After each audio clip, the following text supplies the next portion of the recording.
breaking news on Sunrise. Teachers in St. Paul going on strike. 37,000 students out of school.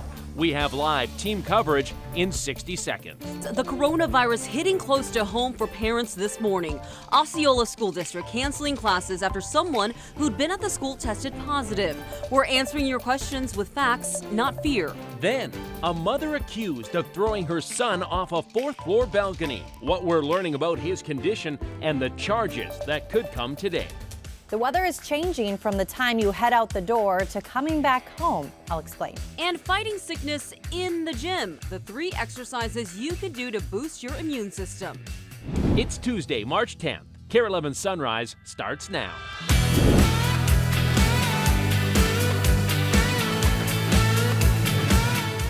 Thanks for joining us. We're following a lot of big stories this morning. A teacher strike in St. Paul and a coronavirus case closing schools in western Wisconsin. We've got everything you need to know in 60 seconds, but first, let's keep you up to date and get you out the door. Alicia and Laura are tracking the conditions this morning. Laura, what's the weather looking like? Well, it's a good thing we do still have this fireplace going because it's a bit cool this morning. Temperatures are in the 20s, but we're dressing for the teens out the door throughout the day. The sunshine that we have this morning, it starts to disappear by noon. It's mostly cloudy, and into the evening, that's when we're talking a few light snow showers making their way through the metro and much of southern Minnesota. So temperatures are above freezing, but we're still looking for most of it to fall as snow. We'll time that out, track that out better here coming up. And their Tuesday morning commute off to a quiet start, which is good news if you're getting ready to head out the door, off to work or school. A live look if you're waking up in Anoka this morning, Highway 10 at 169. A check of the map, you can check your own route, but like I said, you shouldn't have to leave early at this point. All right, thanks for that, Alicia. Breaking overnight, thousands of teachers in St. Paul walking off the job. Negotiations stretched into the early morning, but no deal is made, and that means 36,000 students will be out of the classroom. We have team coverage this morning following this story. Ellery McCardle explains what this means for your kids. But first, let's toss things out to Kaya. Kaya, how did we even get to this point? Gia, Chris, we have been camped out in this parking lot of this mediation building, and just before 3 o'clock in the morning, we did start to see people leave the building, and then the press releases rolled in. So let's start with the St. Paul Federation of Educators. They've been asking for more staffing in areas of mental health, special needs, and more multilingual staff. They say their latest proposal requested adding more staff over a 3-year period, not right away, which they say would make budgeting more flexible for the district. But the district says that proposal would have meant cuts to programs, which would be unfair to other bargaining units. In a statement sent out this morning, the school board chair is quoted saying, "We all agree our students need additional support, but we must be intentional and responsible when increasing investments in our district." This morning, we are expecting to hear from the superintendent, but no exact time has been confirmed just yet. We'll definitely keep you posted. All right, thanks for that, Kaya. And let's go now to Ellery McCardle, also live in St. Paul. The strike is impacting thousands of families, Ellery.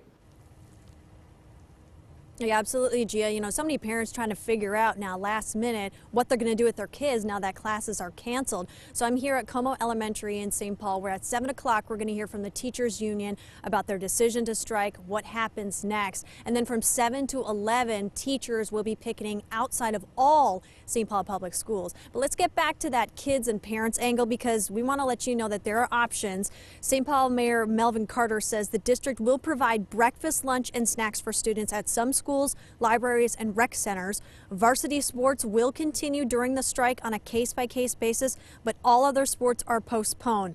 Libraries will have programs for students. Some rec centers will open early. And if the strike goes into Thursday, kids space sites will be open for students K through 5. Now, if you go to KARE11.com or open up your KARE 11 app, we have a long list of what's affected, what's not affected throughout this strike. So a really handy guide for you guys.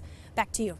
All right, thanks, Ellery. We'll check in back with you in about 30 minutes time. And we have all the family resources Ellery was mentioning on our website. Just text the word school to 763-797-7215. We'll send you a link to our article. That's also where we'll post updates about the strike and contract negotiations. Another big story this morning. New coronavirus cases showing up overnight. There now have been more than 750 people infected.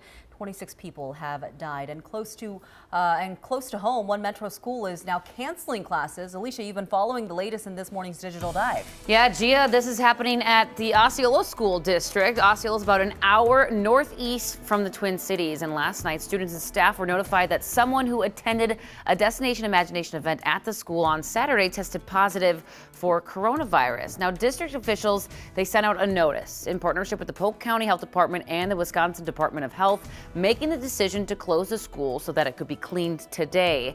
District officials say they understand the risk is low, but they can't know for certain that there's absolutely no risk. Now, Osceola is not the only school taking precautions. Shakopee Public Schools learned that a parent of a student who attended Eagle Creek Elementary may have been exposed to COVID-19 after being in close proximity to someone who tested positive. They're doing a self-quarantine at home just to be safe for 14 days. Shakopee schools are still in session this morning, but all of the schools in Osceola, Wisconsin are going to be closed today. Again, we don't know if it's going to be for the rest of the week or if they're just cleaning for today. Right, and we know that, we've seen this happening across the nation where schools are taking more and more precautions. I just saw that Ohio State is now stopping face-to-face instruction with students. So, yeah, we're going to be seeing a lot more of this, I imagine. Thanks, Alicia.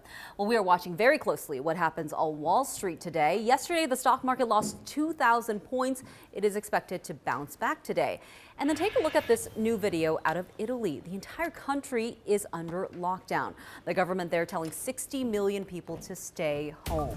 If you want more facts about the coronavirus, text us at 763-797-7215. Just use the word virus. Now here's a look at today's other top stories in your morning rush.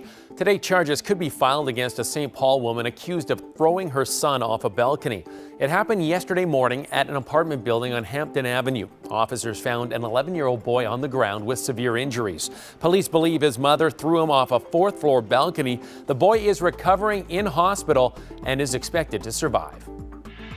Family of the woman and son killed in Cloquet on the Fond du Lac Indian Reservation over the weekend has unveiled more heartbreaking details. The brother of 27-year-old Jackie Defoe tells me she was pregnant when she was killed, and she leaves behind 2 other kids. Her 18-month-old son Kevin was killed along with her in their Cloquet home. The suspect arrested was her boyfriend. The Carleton County attorney is reviewing possible charges. The suspect has a long history of domestic abuse convictions and has even served prison time for it in the past.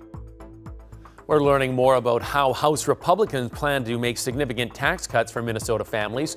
They would come from the state's $1.5 billion budget surplus. Republicans said they want to eliminate state taxes on Social Security benefits, regardless of income, which the DFL is generally against. They also plan to raise the child care tax credit along with the student loan tax credit. And MSP has once again been named the best airport of its size. It's the 4th year in a row it took the top spot in the North American rankings for airports that handle 25 to 40 million passengers. The Airports Council International takes surveys in 91 countries around the world, asking travelers to rank their experience at the airport. All right, thanks, Chris. Laura, let's go over to you with our One Thing weather. Well, out the door this morning, we get quite a bit of sunshine. Dress for teens, temperatures in the 20s. Winds aren't too bad, not nearly as windy as it has been the past couple days. It stays just cloudy throughout to the afternoon, but then just after the bus stop time, or from about 5 to 9, that's our window this evening for some snow showers. And a live look on the crosstown, 62 at Penn Avenue, where the westbound lanes are picking up. There's a reported stalled vehicle on the crosstown just west of 35W. I was unable to find it on any traffic cameras, but I'll keep looking for you guys and have an update coming up in a few minutes. Well, prices are dropping at the gas pump in 20 minutes. Just how low will they go and what's driving the prices down? Lawmakers want to limit screen time for kids in Minnesota. We'll break down the first of its kind legislation. And right now is the time of year you're most likely to get sick. We have 5 things you can do right now to boost your immune system.